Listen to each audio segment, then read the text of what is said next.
जय श्रीराम. आपल्या गडमुडशिंगी गावासाठी एक आनंदाची बातमी आहे. म्हणजे आपल्या गडमुडशिंगी गावामध्ये रविवारी दिनांक 11 जानेवारी रोजी संध्याकाळी 7:30 वाजता आपल्या विठ्ठल रुक्मिणी मंदिरामध्ये आनंदी जीवनासाठी अध्यात्म या विषयासाठी आपल्या सनातन धर्म जागृत करणाऱ्या सद्गुरू स्वातीताई खाडे या आपल्या गावामध्ये येणार आहे आणि आनंदी जीवनासाठी अध्यात्म या विषयावर आपल्याला मार्गदर्शन प्रवचन देणार आहे.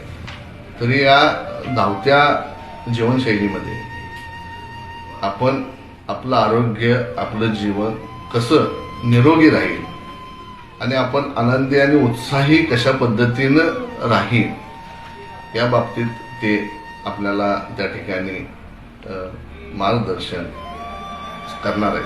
तरी ह्या कार्यक्रमाला ग्रामस्थांनी, सर्व सनातन धर्मातील आमच्या बांधवांनी उपस्थित राहावं ही मी एक कळकळीची विनंती करतो.